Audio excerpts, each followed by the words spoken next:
2020 সাল হয়তো গতকালও ভাবেনি সর্বকালের অন্যতম সেরা ফুটবল জাদুকর দিয়েগো ম্যারাডোনার মৃত্যুর রাজসাক্ষী হতে হবে তাকে।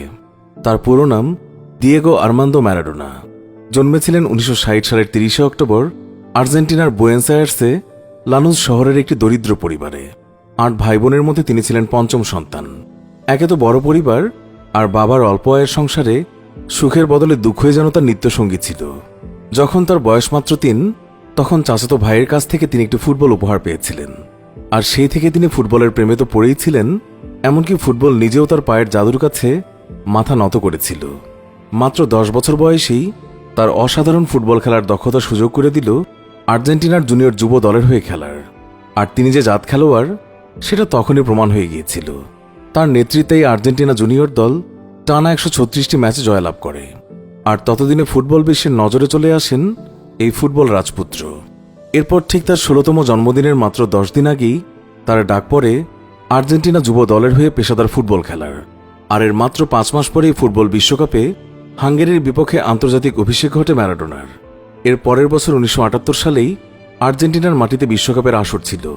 তখন ম্যারাডোনার ফর্ম ছিল দুর্দান্ত। তবে সেই সময়ের আর্জেন্টিনার কোচ সুইজারের অপরাজনীতির কারণে মূল দলে খেলার সুযোগ পাননি ম্যারাডোনা। অবশ্য এর জন্য সেই কোচকে অনেক সমালোচিত হতে হয়েছিল।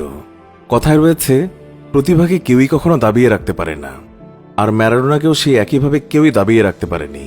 1979 সালে আর্জেন্টিনার হয়ে তিনি অনূর্ধ্ব 19 দলের হয়ে বিশ্বকাপে অংশগ্রহণ করেন। সেই সময়ে তিনি সকল খেলোয়াড়দের মধ্যে নিজের ফুটবলের জাদু দিয়ে স্টার হয়ে গিয়েছিলেন। কারণ সেই যুব বিশ্বকাপ যে তার হাত ধরে এসেছিল আর্জেন্টিনার ঘরে, জিতে নিয়েছিলেন গোল্ডেন বুটও। হিসেব করে দেখা যায় 1981 সাল পর্যন্ত তিনি আর্জেন্টিনার যুব দলের হয়ে খেলার সময়টাতে 167 ম্যাচে একাই 115টি গোল করেছিলেন। বারবার নিজেকে প্রমাণ করার পর অবশেষে তার জীবনে এলো সেই মাহেন্দ্রক্ষণ। সুযোগ হল 1982 সালে আর্জেন্টিনার হয়ে মূল বিশ্বকাপে খেলার।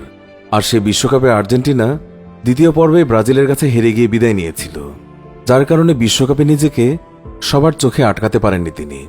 আর এর ঠিক 4 বছর পর 1986 সালে জীবনের দ্বিতীয় বিশ্বকাপ খেলতে নামলেন আর্জেন্টিনার ফুটবল জাদুকর।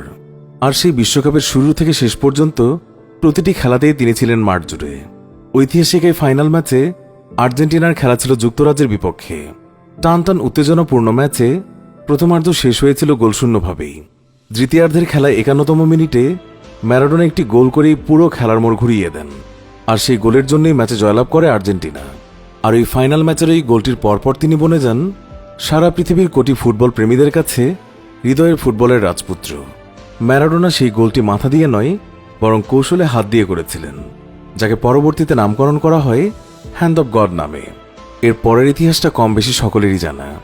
আর্জেন্টিনার আজকের কোটি কোটি ভক্তের ভালোবাসা কুড়ানোর পেছনে অবদান কিন্তু শুধুমাত্র এই ম্যারাডোনার। মোট 4টি বিশ্বকাপ খেলার সুযোগ হয়েছিল এই ফুটবল জাদুকরের। ফুটবল ক্যারিয়ারে খেলেছেন নামিদামি বিভিন্ন ক্লাবের হয়ে। ছিলেন 2010 সালের বিশ্বকাপে আর্জেন্টিনার হেড কোচও। জীবনের শেষ মুহূর্ত পর্যন্ত তিনি ফুটবলের সাথেই ছিলেন। আর্জেন্টিনার সকল ম্যাচেই স্টেডিয়ামে ম্যারাডোনা থাকতেন অবিচল। ম্যারাডোনা মারা যাননি, লাখো কোটি মানুষের মনে তিনি বেঁচে থাকবেন হ্যান্ড অব গড হয়ে। বিদায় ফুটবলের কিংবদন্তি। ওপারে ভালো থাকবেন। আবারও আসবো নতুন কোনো ভিডিও নিয়ে। এখনকার মতো বিদায় নিচ্ছি।